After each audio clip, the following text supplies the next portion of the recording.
ठाकरे गटाचे खासदार संजय राऊत यांनी पत्रकार परिषद घेतली होती। बारामती निवडणुकीतून काँग्रेसनं अखेर माघार घेतली। यावर राऊतांनी काँग्रेसच्या भूमिकेचं स्वागत केलंय। तसेच शिंदेंच्या ऑपरेशन टायगरला त्यांनी मिश्किल टोला लगावलाय। उद्या माझं किंवा आदित्य ठाकरेंचंही नाव त्यात असेल असा खोचक टोला एकनाथ शिंदे यांना लगावलाय। काल काँग्रेसनं अखेर माघार घेतली। अनेक राजकीय घडामोडी घडल्या, नाट्यमय घडामोडी। मात्र एक महत्त्वाचं आहे की सपकाळ यांनी असं म्हटलंय, जरी आम्ही माघार घेतली असली तरी 2029ला बारामतीचा आमदार काँग्रेसचाच असेल। काँग्रेसनं बारामतीमधून माघार घेतली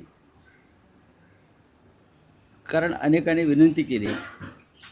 जसं शिवसेना पक्षप्रमुख उद्धव ठाकरे यांना सुनेत्राताई पवार असतील किंवा त्यांच्या पक्षाची इतर प्रमुख लोकांनी विनंती केली आणि तेव्हाही माननीय उद्धव ठाकरे यांनी सुनेत्रा पवारांना शुभेच्छा दिल्या होत्या। पण काँग्रेस पक्षानं आपला उमेदवाराचा अर्ज तिकडे ठेवला। त्यात त्यांची काही धोरणात्मक भूमिका होती। त्यांनी एक जी मागणी केली होती की अजित पवार यांच्या संशयास्पद अपघातासंदर्भात FIR दाखल करा। ही मागणी आजही आमच्या सगळ्यांची आहे, कायम आहे। आणि त्या संदर्भात हर्षवर्धन सकपाळ काँग्रेसचे नेते आणि देवेंद्र फडणवीस यांच्या चर्चासुद्धा झाली शेवटच्या टप्प्यात। तरीही हर्षवर्धनजी म्हणतात की महाराष्ट्राची संस्कृती वगैरे वगैरे वगैरे आणि त्यानुसार त्यांनी माघार घेतली असेल तर त्यांच्या भूमिकेचं स्वागत केलं पाहिजे। पण ही एकच निवडणूक असते की येणारी पहिली निवडणूक मृत्यूनंतर एखाद्या नेत्याच्या ती बिनविरोध करण्याची प्रथा परंपरा महाराष्ट्रामध्ये होती। ती प्रथा परंपरा मोडली भारतीय जनता पक्षाने। त्याच्यामुळे ही निवडणूक अजितदादांना आपण श्रद्धांजली म्हणून अर्पण केली पाहिजे बारामतीची। आणि पुढल्या निवडणुकीचा आपण एकत्र महाविकास आघाडी म्हणून विचार करू। त्यात काय करता येईल, कसं करता येईल, 2029चा विषय आहे आणि महाविकास आघाडी म्हणूनच आम्हाला एकत्र लढावं लागेल। पण राऊत साहेब, या सगळ्या प्रकरणात काँग्रेसने साध्य काय केलं? कारण माघार घ्यायची होती, राजकीय सभ्यता, महाराष्ट्राची संस्कृती ही पूर्वीपासूनच आहे ना, तर या गोष्टीचा विचार सुरुवातीलाच केला गेला नाही। असं नसतं। आणि नंबर 2, राहुरीमध्ये शरद पवार यांनी उमेदवार ठेवलेले आहेत। बारामतीत एक ने राहुरीची निवडणूक आणि बारामतीच्या निवडणुकीत फरक आहे। तुम्ही त्याची तुलना करू नका। त्याची तुलना करणं योग्य नाही। तिथेही त्या सदस्याचं निधन झालं आणि त्यामुळेच पोटनिवडणूक होते ना। नाही, आता ते अपघाती असेल, निधन हे दुःखद असतं। हो, बरोबर आहे। पण अशा प्रकारचा सभ्यपणा, सुसंस्कृतपणा भाजपनं कधीच दाखवला नाही ना। भाजपचा सभ्यपणा आणि सुसंस्कृतपणाच्याशी काय संबंध कधी अशा बाबतीत आला नाही।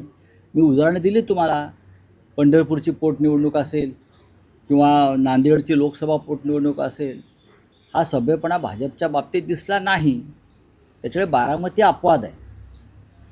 मुळात निवडणूक कोणती बिनविरोध होऊ नये, पण तरीही आम्ही बारामती अपवाद करतो। मुंबई महापालिकेच्या विकास आणखी एक विषय, मुख्यमंत्री एकनाथ शिंदे यांनी तुमच्या खासदारांची भेट घेतली असं कळत आहे। त्यांच्यामध्ये बुधवारी रात्री बैठक झाल्याचं देखील कळत आहे। कुठल्या बुधवारी? या बुधवारी कुठे झाली? ठाण्यात बैठक कशी पार पडली? त्यात विषय असा आहे की ऑपरेशन टायगर हे लवकरच प्रत्यक्षात येणार आहे। आणि सध्या एकनाथ शिंदे साताऱ्यात आहे।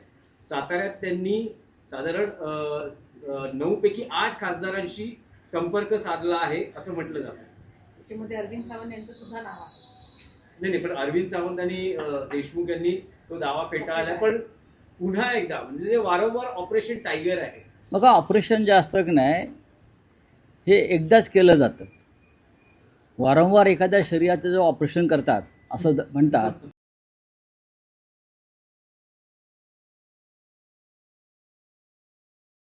सध्या त्यांच्या पक्षाची देवेंद्र फडणवीसांनी केलेली आहे। खरं म्हणजे त्या ऑपरेशन सध्या जे सुरू आहे ते देवेंद्र फडणवीस एकनाथ शिंदेंच्या पक्षाचा करतायत. शिवसेनेचे खासदार 9 खासदार हे एकजुटीनं एकत्रित आहेत. काही नावं त्यात वाचली, मला हसायला आलं सकाळी. कुठेतरी छापून आलं, मला कोणीतरी पाठवलं. अत्यंत हास्यास्पद आणि मूर्खपणाचं, आणि ज्या कोणी बातमी दिली आहे त्याने स्वतःचं हसं करून घेणारी बातमी दिली आहे. पुन्हा कोणाची नावं त्यात टाकली, सगळेच. सर्वांचीच आहे, हां सर्वांचीच हां आहे. म्हणजे आता उद्या माझंही नाव टाकतील, आदित्य साहेबांचं नाव टाकतील आमच्या. काही नाही, सध्या अशा बातम्या ज्या पेरल्या जात आहेत वातावरण गरम करण्यासाठी किंवा काहीतरी घडामोडी आम्ही करतो ते दाखवण्यासाठी, ही पत्रकारिता पूर्णपणे चुकीची आहे. लोकसभेतले 9 खासदार हे घट्ट आहेत. काही अडचणी आहेत, काही अडचणी आहेत. त्या अडचणी काय आहेत तर विरोधी पक्षाच्या खासदारांना महाराष्ट्रामध्ये अजिबात विकासाचा निधी दिला जात नाही. हा एक राजकीय आणि सामाजिक अपराध आहे. तुम्ही सत्ताधारी पक्षाच्या खासदारांना कोटी कोटीचा निधी देता, पण लाखो लोकांनी निवडून दिलेल्या इतर खासदारांना निधीपासून वंचित ठेवता. तुमच्या बापाच्या खिशातले पैसे आहेत का? देवेंद्र फडणवीस ह्यांना जर राजकारणामध्ये मोठी झेप घ्यायची असेल,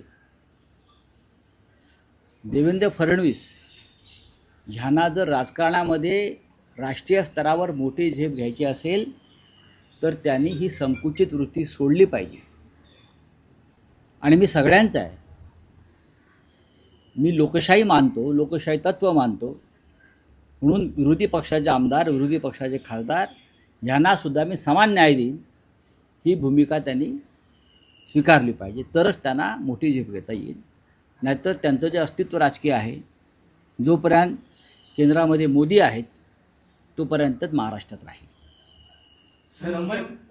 मुंबई महापालिकेत ज्या काही ठाकरे गटाच्या नेत्यांना फक्त 25 लाख रुपयाचा निधी देण्यात आलेला आहे, तर इतर सत्ताधारी पक्षांच्या नेत्यांना जे आहे ते 2 कोटी ते 20 कोटीपर्यंत भरभरून निधी तोच तर देण्यात विषय मी सांगतोय ना. आत्ता खासदार असतील, आमदार असतील, नगरसेवक असतील, विरोधी पक्षाचे सुद्धा नगरसेवक निवडून आलेले आहेत. लक्षात घ्या, विरोधी पक्षाचे आमदार निवडून आलेले आहेत, ते टपकलेले नाहीत आकाशातून. खासदार निवडून आलेले आहेत. आणि हा जनतेच्या तिजोरीतला पैसा, तुमच्या पिताश्रींच्या खिशातला पैसा नाही. मी वारंवार सांगतोय 25-25 लाखाची काय तुम्ही आम्हाला का बिदागी देताय का? आम्हीच तुम्हाला देऊ 25-25 लाख रुपये. आमचा एक विषय होता की स्टँडअप कॉमेडियन कुणाल कामरा यांची काल हक्कभंग समितीसमोर साक्ष झाली. त्यात त्यांनी जे काही गाणं रचलं एकनाथ शिंदेंवर, ना माफी मागितलेली आहे, ना पश्चाताप व्यक्त केलेला आहे. त्यांनी असं म्हटलेलं आहे की तो माझ्या व्यावसायिक कलेचा अधिकार किंवा व्यावसायिक कलेचं स्वातंत्र्य आहे. नक्कीच कुणाल कामरा हे एक स्टँडअप कॉमेडियन आहेत. ते उत्तम प्रकारचं स्क्रिप्ट लिहितात, गाणी लिहितात, विडंबन करतात. ते विटंबना करत नाहीत, विडंबन करतात. विटंबना आणि विडंबनात फरक आहे. कुणाल कामरा यांनी एका हिंदी गाण्यावरती विडंबन काव्य नव्यानं रचलं, जसं आचार्य रात्रे मराठीमध्ये करायचे, रामदास फुटाणे करतात. त्याच्यामुळे ह्या सगळ्या गोष्टीवरती आता फार तणाव निर्माण करणं आणि विधिमंडळाच्या त्या हक्कभंग समितीचा वेळ आणि खर्च वाया घालवणं योग्य नाही. बोलिये हिंदी में क्या है? एक वेगळा विषय. काल वानखेडे स्टेडियमवर एक कार्यक्रम झाला आणि त्यात मुख्यमंत्री आणि आशिष शेलार उपस्थित होते. ज्या वानखेडे स्टेडियमवर अनेक क्रिकेटमध्ये पार्टनरशिप रचल्या गेल्या, असा एक संदर्भ देत आशिष शेलारांनी जे एक विधान केलं ते अत्यंत वेगळ्या पद्धतीचे, किंवा आशिष शेलारांच्या मन की बात आहे ते असं म्हणतात की देवेंद्रजी, तुमचा पहिला मुख्यमंत्री पदाचा शपथविधी याच वानखेडे स्टेडियमवर पार पडला, त्यामुळे माझ्याशी असलेली तुमची पार्टनरशिप तोडू नका. जो जो माझ्याशी भागीदारी करतो तो आतापर्यंत सफलच झालेला आहे. मला माहीत नाही या संदर्भात. मी कधी क्रिकेटची मॅच पाहत नाही. मी या क्षणापर्यंत वानखेडे स्टेडियम पाहिलेलं नाही, एवढंच मी सांगतो. मी कधी क्रिकेटची मॅच पाहत नाही. मी वानखेडे स्टेडियमवरती अद्याप पाऊल ठेवलं नाही. कोणत्या क्रिकेटच्या मैदानावर गेलेलो नाही. पण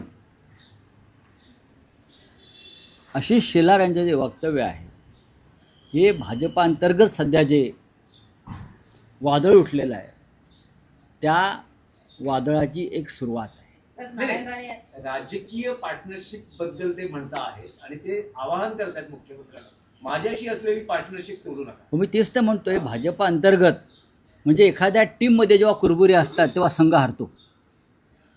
एखादी टीम जेव्हा एकसंघ नसते आणि टीममध्येच एकमेकाचे पाय ओढण्याचे प्रयत्न होतात किंवा एकमेकाला अडकवण्याचे प्रयत्न होतात तेव्हा ती टीम तो संघ कोसळून पडतो.